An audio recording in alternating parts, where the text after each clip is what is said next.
Hey folks, Dave Temple here. As you know, my podcast is all about talking to the best thriller writers in the world. Now, while I don't put myself in that category of the best, I've certainly got my hat now in the ring. And after nearly 3 years of hosting this podcast, I think it's time to toot my own horn, if you will. So with that, I'm offering my thriller, The Poser, for sale all this month. It stars Detective Pat Norelli, a rookie cop working the overnight beat in Hollywood when one of the town's biggest stars is found dead in her Hollywood Hills home only hours after winning an Oscar. Beloved by her fans, Pat thinks someone wants this star dead and sees this as a way to forge her own path and get the promotion she craves. I'm proud of the response I've gotten from fans, and I'm confident you're going to like The Poser. So for the rest of this month, you can get the ebook for only $5 or the paperback for $14. Since I do this weekly podcast as a free service, perhaps you'd consider this as a way to help out a fellow thriller writer. There are two ways to reach the link. First, you can go to davidtemplebooks.com, scroll down to see The Poser, click, and you're on your way. Or head over to Amazon. You can find it there. Again, davidtemplebooks.com or Amazon. Thanks in advance for your support. And now, on with the show. Hello and welcome to the 151st episode of The Thriller Zone. I'm your host, David Temple. And today I am so happy to welcome, for a return visit, television star of Homicide Hunter, Detective Lieutenant Joe Kenda. Now, the last time Joe was on the show, just shy of a year ago, he was on to discuss his true crime nonfiction title, Killer Triggers. Well, he's back with his debut fiction title, All Is Not Forgiven. Now, before you get all excited about seeing that handsome mug of Joe's, I'm sorry to say, because of tech issues, we weren't able to connect visually. However, you're in for an earful of Joe on today's episode of The Thriller Zone. Let's talk about All Is Not Forgiven. In case we get technically foobarred, I just want to say I love this book, Joe. It was so much fun to read. Well, I'm glad you think so. That's a nice thing to say. It's to have somebody break out with a debut of this quality in a fiction world, having spent his whole life in nonfiction, if you will, between Detective Lieutenant and television shows.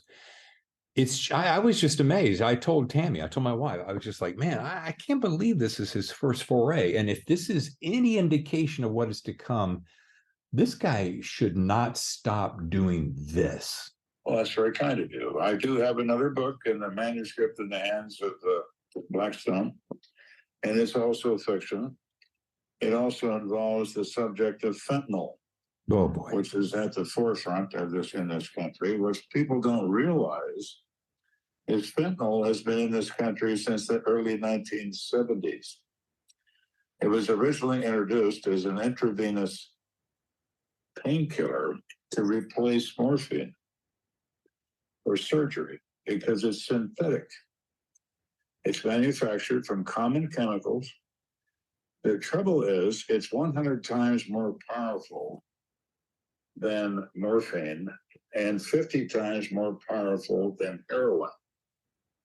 The result of that is it requires exact measurements, which has to be done by somebody that knows how and not by some moron on a street corner. So the book delves into that whole issue of how this became significant to the cartels and why it's now widespread and why there are doctors addicted to it and anesthesiologists addicted to it and on and on.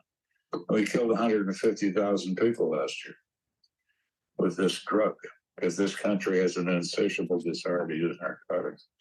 Anyway, that is that's kind of the nutshell of the next book. But it's pretty well done, I think, and we're going to find out here pretty soon.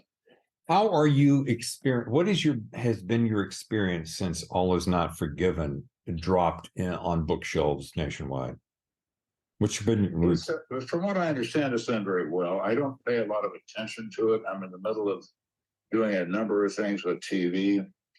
So there's like so many hours in the day, to really pay attention. But when I go to book signings, which I don't do a lot of because my road warrior days are behind me. Yeah. It's like, hey, I had 500,000 air miles on Delta and 500,000 on American. And I belong to every hotel club there is. I have 8 zillion points, which will get me half a Hershey bar if I talk nice to them.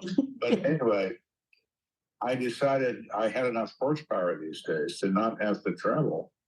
So when they called me and said, "You're now," and they have told me, they being the network, that I am the face and the voice of the ID network. And they want to do this and they want to do that. I said, "All right, that's fine. We can do that. But I want to tell you, I'm sick and tired of airplanes and I hate hotels. So you want to film me? You bring them out to Muhammad. You film me here in Virginia Beach area, and I'm on board." And they said, "No problem." So they rented an office building, a floor of an office building on the Boulevard, Virginia Beach, and turn it into a set. They send a crew. I get car service from my house to the set and return every day. Very nice, you know? And no more standing in line finding out why the third airplane isn't going to fly because the pilot's drunk and the co-pilot's under arrest. You know, so I say, okay, fine. So now all I have to do is I walk out my driveway and my limo is waiting. Nice. This is what happens when you get to be a big dog. Apparently. Yeah. I mean, it's pretty scary. I never thought in my life that when I first was on television, my wife and I went to a mall to obtain something for my daughter that she couldn't live without. So we go to the mall. Now, I'm not big on malls because there are humans in malls. But anyway, we were there. And this woman walks up to me, and I just retired. I had a lot of venom in me, you know, when the TV thing started. Still a cop. This woman walks up to me and says, I saw your first show. I thought it was really wonderful. And I looked at her and I said, "Take your hand out of your purse." She looked at me real funny and she said, "What'd you say?" I said, "Take your hand out of your purse." And she turned white. You know? And my wife grabbed my arm. She said, "Joe, she's just a fan." So it took a while to get past that, you know, to where, because when I worked, what's coming out of that purse, a gun? You know what I mean? Sure. So yeah, that's what. It's been a dramatic change. When I was working, nobody was happy to see me. No. And the unhappier I made them, the better job I had done. And now, because of TV and because of books, I go to book signings, there's 150 people there. Wow. I've been to one book signing, there were 700 people there. Wow. Barnes & Noble had to move the book racks out of the way. Wow. To get the crowd inside, you know. I went to a movie theater and here in Virginia, they rented the whole theater for a book signing. It's nuts. I mean, it really is nuts. I don't know why. I guess I'm living proof that even a blind pig finds an acorn once in a while, you know? Joe, let me ask you this, and this is something I think about often now. This thriller zone, this podcast is a thriller zone. So it's, you know, basically I'm interviewing the best thriller writers in the world. If it has to do with books, TV, or film, we're talking about it. But the single number one most successful genre of podcasts right now is true crime. Every single time, year after year. What do you suppose it is about us and our passion for crime? I think it's not about crime. I think it's about the truth. They're looking for something that isn't invented by a writer who's currently on strike in Hollywood. Oh. Because the plot lines tend to become very predictable. Criminals always wear $9,000 suits and they have private jets and they have a bunch of minions who wear $6,000 suits and they're ready to go at any moment. They don't apparently have a life. They sit around and look distraught. And all those sorts of things is how that seems to work. And it's done that forever. And the truth revolves around people seeing something they can identify with. Oh. This guy's not in a $9,000 suit. He works at UPS. And I worked there with him. And they arrested him for murder, for God's sake. Or the lady that works at the grocery store who gets arrested for killing her child. And everybody that works at the grocery store, oh my God, you know, that's Martha or whoever it is. Right. So it gives them something they can touch and something they can understand and something different. And humans are very predictable but they're also very capable of doing anything. And I do mean anything. I don't understand people, but they interest me as to why they behave in the way that they do. Yeah. The reason wild animals run from us is because they know who we are. Yeah. We're the most dangerous animal on this planet. We are the apex predator. You know, in Mother Nature, animals kill for need. They kill to survive. Humans kill for pleasure. And there's no worse form of life than that. That is horrible. You know, I was watching something had to do with you when I was reading about you. I know that you were with the Colorado Springs Police Department, detective lieutenant. You have years and years, 23 years, 356 homicide cases. And what I was reading is that you joined in 73. It was like 4 years later, you were promoted to detective because you volunteered to take over a murder investigation. And you seem to have solved it in what they had called unsolvable. So it's a two-part question. How was it that it remained unsolved for so long? And was that the impetus, that turning point for you that kind of launched you into your career? The facts are this. I applied to go to investigations out of patrol. I was a uniformed officer when I came out of the police department, and I did that for close to 3 years. Mm-hmm. And then I had enough time and I had enough recommendations from my supervisors that I could apply for specialized units. Now, at the time I joined the PD, which was a million years ago, a college degree was a rare thing. They didn't require a college education. You had a high school diploma, you're a policeman. I had a college degree, University of Pittsburgh. And so I was known as college boy to the other cops. Mm-hmm. They meant it in a derogatory way. And they would always say, well, you think you're smarter than us. Well, it's because I am smarter than you. You know, and I got a kick out of it. They thought it would upset me, and I just thought it was funny. Yeah. So I'm a burglary detective, which I referred to myself as trivial pursuit. You know, there's no harm here. The insurance company will buy you a new television. Why are we so concerned about this? You know, but anyway, that's what I'm doing, and I'm bored to tears. A double shooting happens in a convenience store. The clerk is shot in the head, and a customer is lured inside by the shooter and shot 5 times. The guy takes like $50 out of the register and he runs. Now, armed robberies are committed by perfect strangers. There's no link between the shooter and the victim. Right. So the old-time homicide detectives that were at this crime scene are all bemoaning the fact that they'll never solve this, you know, because this is not a husband killing his wife. It's not something real obvious. And they know this is going to be a long and hard road. So they're yapping back and forth. And I overheard them because I was called there to be an extra pair of hands, you know, go knock on doors, see if somebody saw anything, and so on and so forth. But I overheard that and I said, hey, I'll take this case.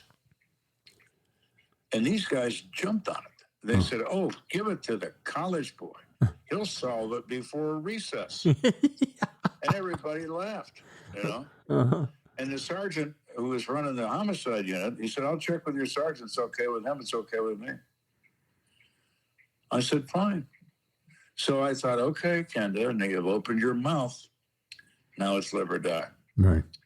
You put all your cards on the table, and either you've got a hand or you don't. But that's the only way that I thought I could do it. So 5 days later, I brought the guy into the investigation division in handcuffs. And I convicted him and sent him away forever.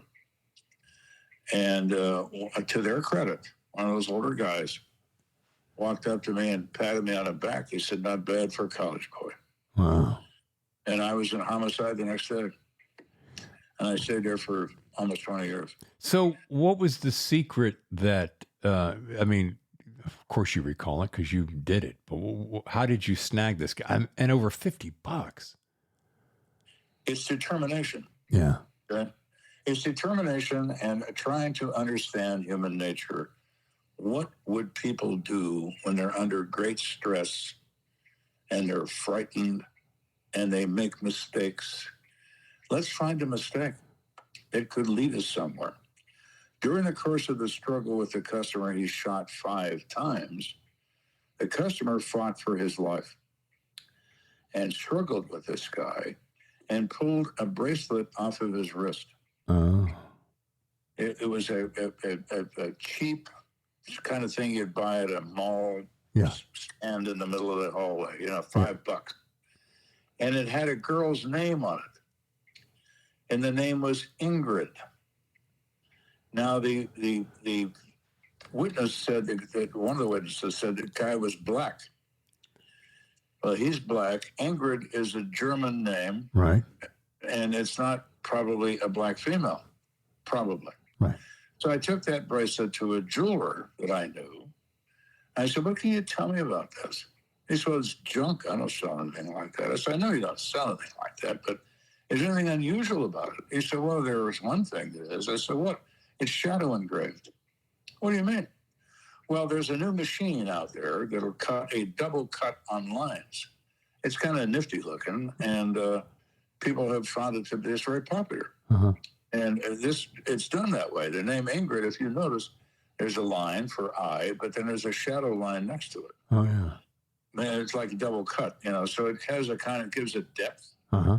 It's like it stands out, but it really doesn't, right. But it's just done that way. So I said, well, who makes that thing? He said, well, there's only one company, the Hermes engraving machine in Hartford, Connecticut. Okay. So I call them up. You guys have, oh, yeah. How many of those do you have in Colorado Springs? And they check, and they said, we got 54 of them. Okay. So I went to every place that had a machine and said, do you remember this name? No. Do you say, well, we sell some, that's not really what we sell. So I got to like the 30th one, and there was a guy in a booth in a mall in the main walkway, where they sell junk jewelry. Sure. And he says, yeah, I do remember that. Why? The guy that was with her was an asshole. Well, I'm looking for an asshole. All right. I said, was he black? Yeah, he's black, but she's not black. She's white. And she sounds foreign, an accent. Really? Yeah. Now, Colorado Springs has Fort Carson, the largest infantry post in the United States. The 4th Infantry Division, that's their headquarters. They got 30,000 GIs. Where do they go all the time? They go to Germany. Oh. What do they bring back with them? A woman, usually, Uh-huh. And so, all right, black guy, German girl, and he's got a bad attitude. Shooters generally do. Yeah. So I said, how do you pay for it? Well, I don't remember that. Do you keep your receipts? Yeah. Let me see them. So he hands me a shoebox. It has like 1,000 receipts in it. Oh, God. So I sat down at the steps in a hallway at the mall, and I went through every one of them until I found one. This girl's name, Ingrid. Uh-huh. Paid cash. It's like $6 with the tax. His name's not on that. So I'm looking at this, and I go to her address on the west side of Colorado Springs, and she's not there. I don't want to contact her yet, but there's nobody around. I looked the place over, and I finally knocked on a neighbor's door, and I said, excuse me, we're looking for a missing person, and we're thinking maybe this girl might know something about it. Do you know anything about her? And they said, well, no, it's a German girl. She lives alone. Oh. So there's no black guy that lives with her. So she lives alone. Yeah. Oh, yeah. You sure about that? Oh, yeah. I kind of know her. She's a nice girl. She works, told me where or so on and so forth. I didn't care about that yet. So back to the PD. What do you have for activity in the block where she lives? Any calls for the police, any disturbances, anything involving a black male that may have been in some kind of argument with this woman? Nope. Any traffic? Well, here's a parking ticket. A parking ticket. Yeah. What's it for? Parking wrong side to curb. Or somebody parks because it's convenient. You know, they don't turn around and they just park because the rules don't apply to them. Right. Now that fits. All right. Uh-huh. So who's that guy? They got a registration check, and he is a black male. Uh-huh. And he is just out of the Army. And he lives less than 6 blocks from the robbery site.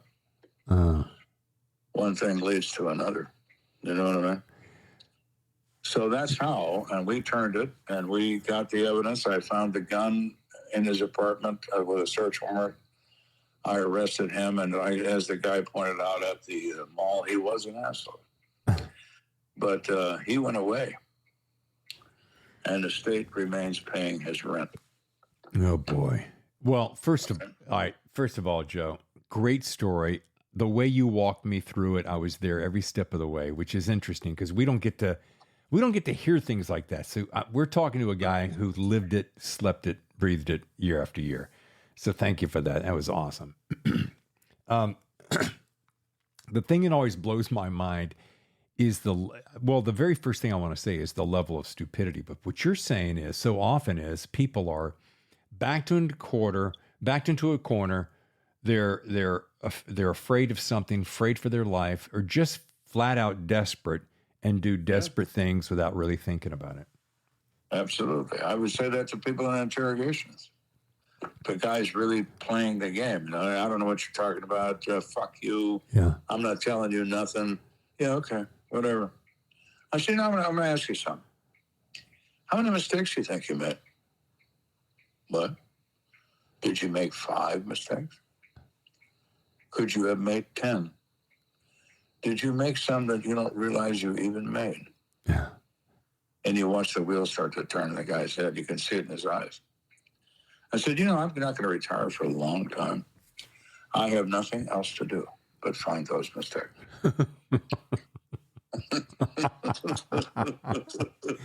And you see him, his eyes go to pinpoints, you know? Yeah.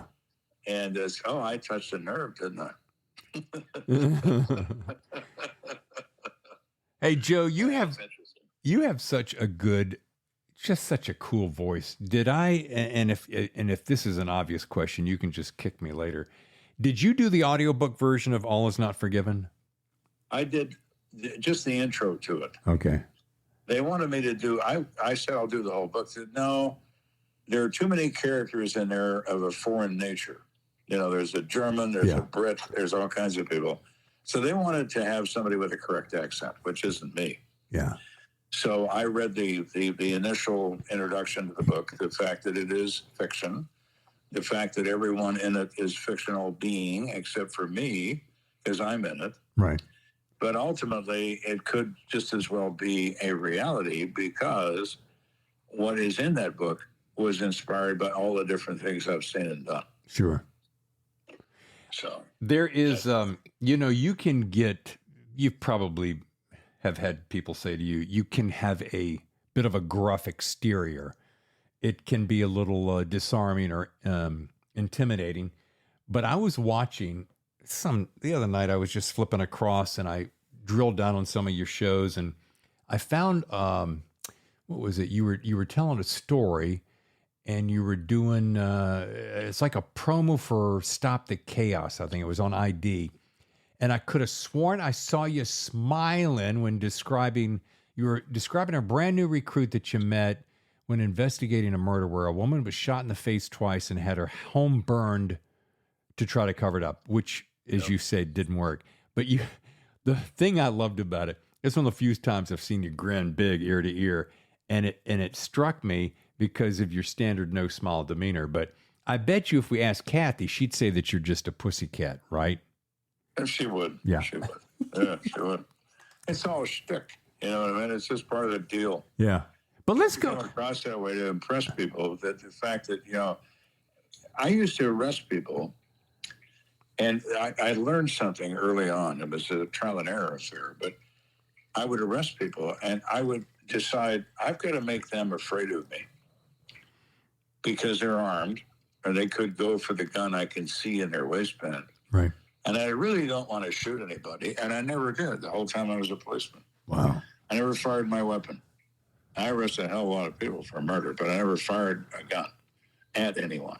That's amazing. But what I would do is I would approach you in my standard cheap suit. We all look like a bunch of Filipino bookmakers. I mean, we bought whatever suits we could buy for $50, because we didn't have any money.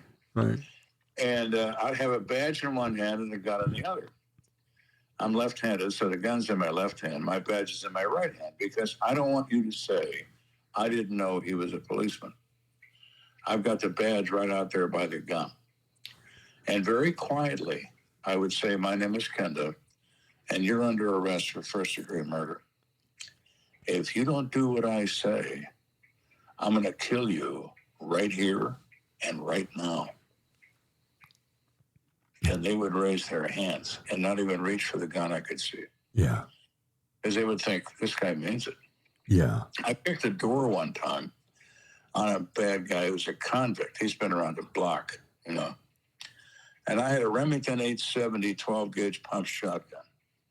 And I kicked the door, and he sat bolt upright in bed. He's got a gun on the nightstand. I've got that shotgun pointed right at his face. I'm not 6 feet away from him. But he's looking at the gun, he's looking at me, looking at the gun, looking at me. He's thinking, can I get to that gun? Right. And I looked at him and I said, hey, you won't hear this go off. And he put his hands up. That's such a great line, Joe. But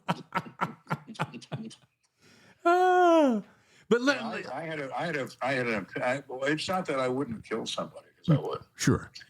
My feeling was, I'm going to go home tonight. If you have to go to the morgue so I can go home, well, so what? Yeah. You shouldn't behave like that. And you didn't have to face this risk. So that was my approach. But if you do it quietly, you're different.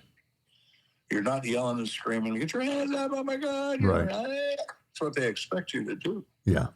You don't do that. And they're going, whoa, who's this guy? Yeah. You know what I mean? Yeah. Yeah. I want to circle back to that story that I was reading a minute ago that I was sharing with the audience, because if I remember correctly, this was a new recruit, and it seems like the recruit was super nervous. He'd only been maybe on the force for like a week or something. No. He'd been out for this. The trueness of the story is that this kid was in patrol. I knew him. I'd seen him on a number of different crime scenes. He was sharp. He had a way with people. He could get people to tell him things. He was pleasant. He was the perfect guy for homicide, because he knew what he was doing, but he could get along with anybody, even a gang member. Everybody liked him, Yeah. So I encouraged him to apply for homicide, and he did it. And I took him, because he had to get past me to get into homicide.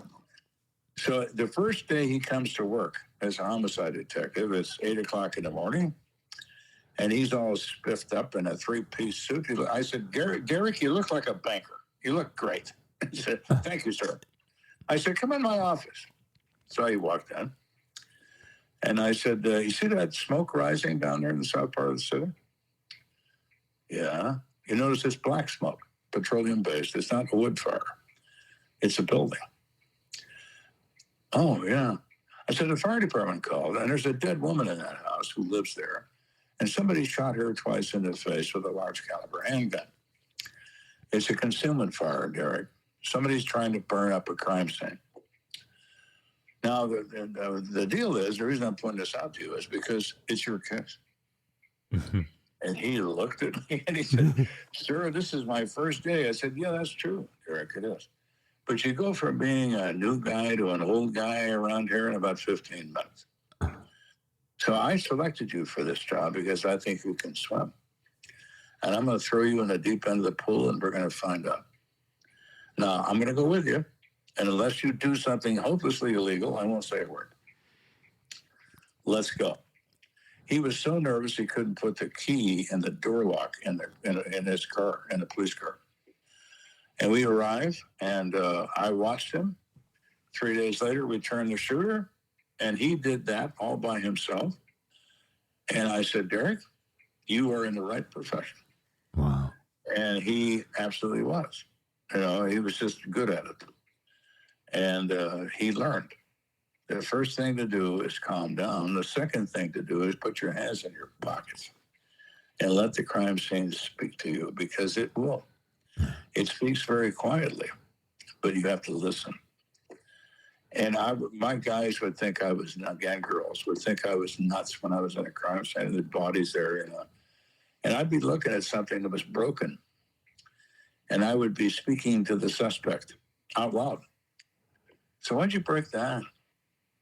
You didn't break anything else, but you broke that. Uh-huh. Why'd you do that? And there, my guys, oh, there he goes again. Oh, Jesus, and everybody would walk away. But it meant something to me to get a sense of what we're dealing with here, Yeah. What's the motivation here? Is this somebody that knows somebody? Is it revenge? What is it, So it's interesting. It really is. It's maddening.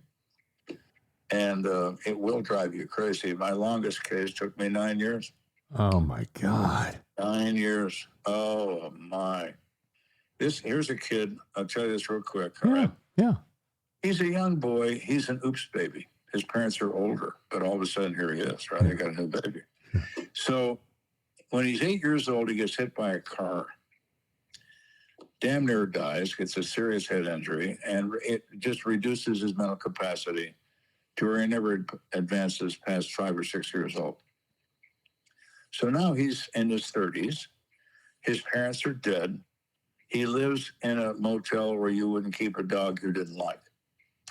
He works at Goodwill Industries, and he's able to work, and he's able to perform simple tasks, and they pay him, and he spends his money on his rent, and between Goodwill and his motel is a liquor store. He spends the rest of his paycheck on booze. Now, all these other rats that live in this building are all criminals of the first order. They have criminal records as long as your arm. And they utilize this kid as someone to blame. If they commit a crime, they say, well, I didn't do it. Eric did it. Eric Stanley Houston was his name. Nobody cared about him. It made the want ads in the papers, and family's dead. He's just some bum who has mental disorder, and somebody killed him, and so what? Somebody stabbed him 31 times in the chest and stole a $40 boom box out of his room. A stereo worth $40. Wow. Bought it in a pawn shop. Okay, and it's a blitz attack on this guy. But I knew at the crime scene that the blood drops blood will drop in circles from an incised wound. When you stab somebody with a knife, particularly if it's not a hunting knife, a kitchen knife, a pocket knife, there's no hilt. So when you start stabbing with great force and blood is produced, the knife gets slimy and your hand slides down the knife and you get cut in your palm from the blade. Right. So now our killer kills this guy. He stands up, he walks to a sink, and there's the drop bleeding from an incised wound. Our man is hurt, and that's his blood. Okay? Uh-huh. And he tries to clean up in the sink and all that stuff. We take samples of everything. This is before DNA. Right. This is in the early 1980s. But I have the samples as I collected all the evidence. We had a case with too many suspects. 52 criminals all knew him, hung out with him, drank his whiskey, and blamed him for committing crimes they committed. Eric got arrested a lot, never got convicted of anything because he never did anything. Wow. He was unable to assess whether someone was his friend or not. And they took advantage of him. So I knew it was one of those guys. In fact, I thought I knew which one, but I couldn't prove anything. Because nobody's got an alibi, nobody's got any physical evidence. We had nothing. We got nothing. So we worked like dogs for a long time. 5 years go by. State Patrol arrests a guy on the interstate who announces he killed Eric Stanley Houston. confesses to a state highway patrolman. They bring him in. Turns out he's a lunatic. He didn't kill anybody. And it was a waste of all our time. This goes on for 9 years. Oh. Finally, DNA rolls around. And I said, that's the first case we're going to use it on. And I convicted 2 people of first-degree murder using DNA blood evidence from the crime scene. And the first DNA case in the history of the state of Colorado. Wow. That case. Wow. And when I was doing it, I was in like year 6 or something. And I had a kid that I put in homicide, pretty sharp. And I handed him a note. I said, this is a lead in the Houston case, and I want you to go work that. And he looked at me and he said, that's that kid from the motel on the west side. I said, yeah, it is. But nobody cares about him. And I turned white as a piece of paper. And everybody that worked in their cubicles, they all looked at me. They heard what he said. And everybody got up and left because they knew, you know. And I said, let me tell you something, pal. Don't ever say nobody cares. Right. Because I care. Now, here's the deal. Either you take this lead and you work it, or I'll have you working at the airport midnight to 8 with Tuesdays and Thursdays off, writing parking tickets. Now, do you understand me? Yes, sir. Now go work that fucking lead. You know? And, oh, my. You know, everybody. And they told him, so what's wrong with you, man? Don't ever say that to him. You know? Yeah. So anyway, Eric got his day in court. Man. Nobody was there to enjoy it from his family because they were all dead. But I enjoyed it. Do you think? And I put those 2 guys away. Do you think patience? Which do you think is more important? Because I'm sitting here listening to this story, and I'm thinking, man, which is more important, patience or persistence? They are equally important. Yeah. You need both. Yeah. It's not that I'm smarter than anybody else, because I'm not. But I'm a dog with a bone. Yeah. I won't give up. Yeah. There's no such thing as surrender. We're going to continue. We'll figure something out. Something's going to come our way. Somebody's knee's going to touch the ground. Happens. Well, this begs this question, and for a guy who's been around in that world for so long, saw that many cases, had such a prolific career, and was so damn good at it, do you ever look back over your shoulder and miss it at all? Or do you feel like it was just all you put in your time and it's done? When I you just know when you're at your emotional wit's end. Yeah.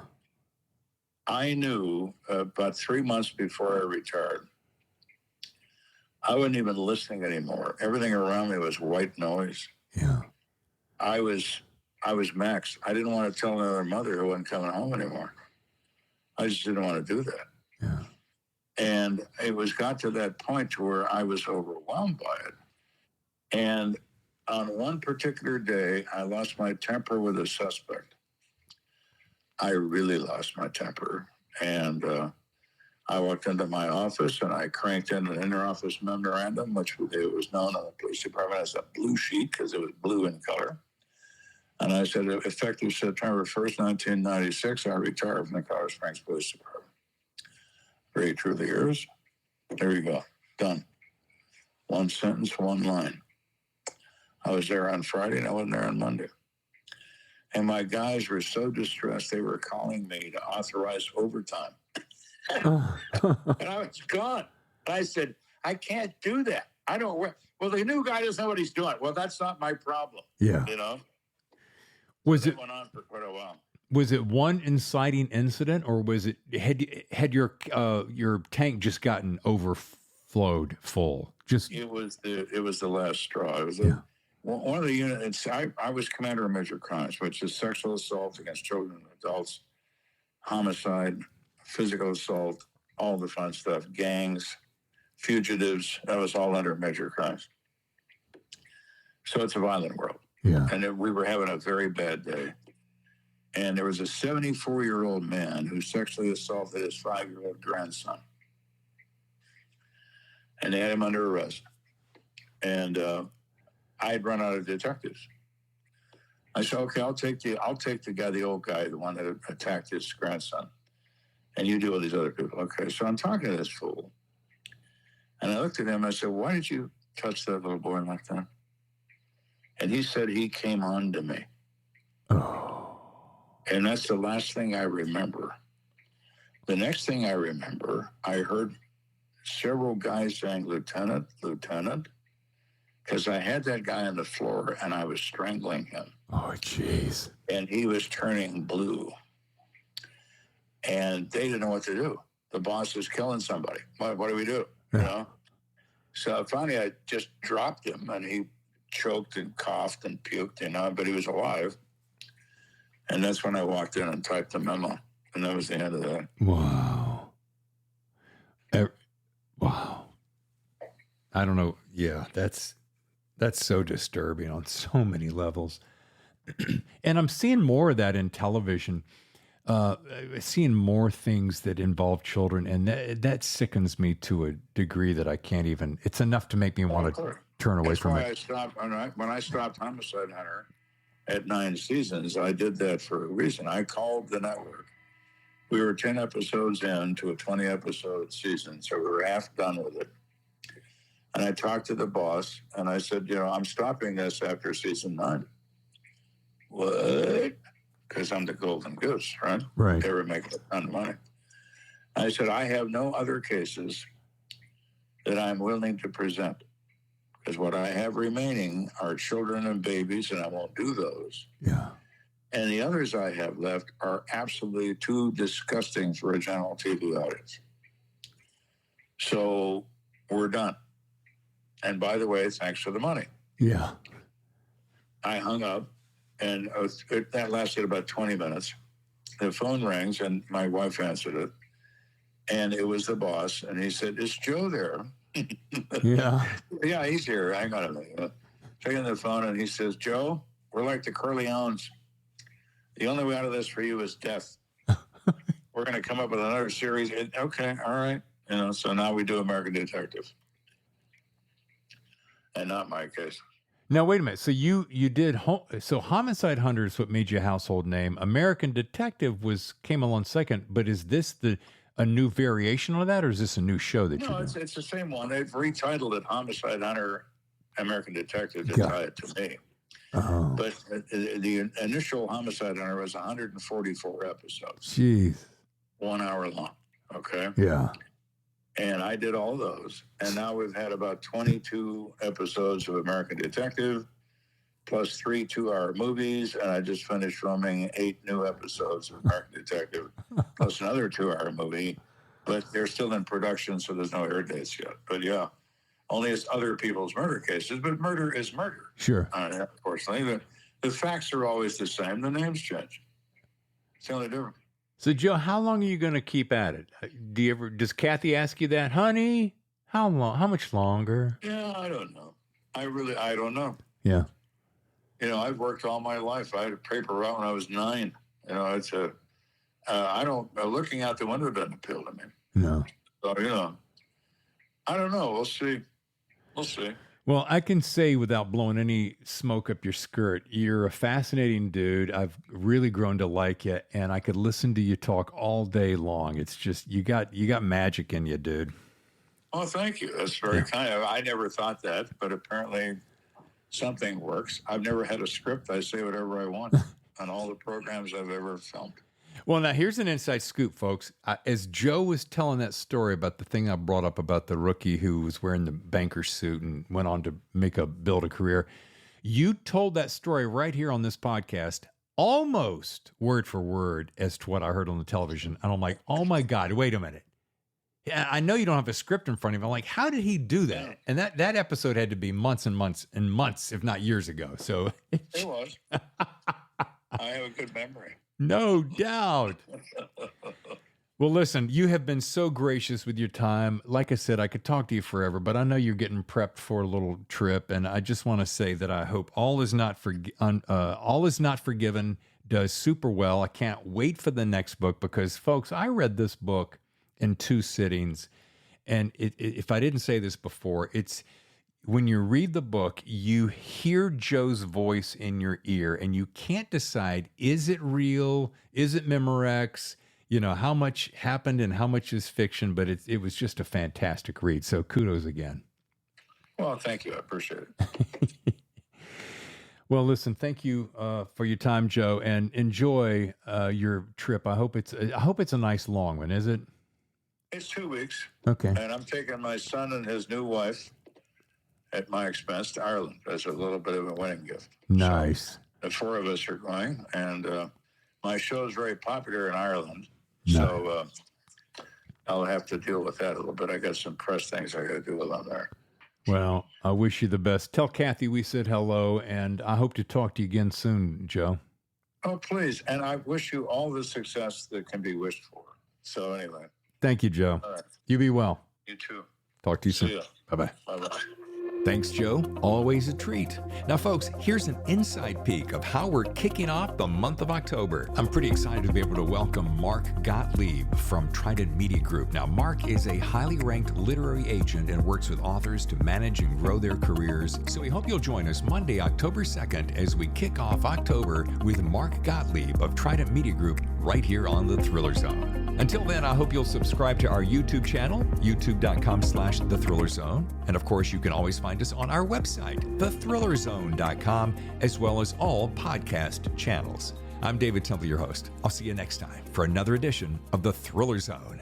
Your front row seat to the best thriller.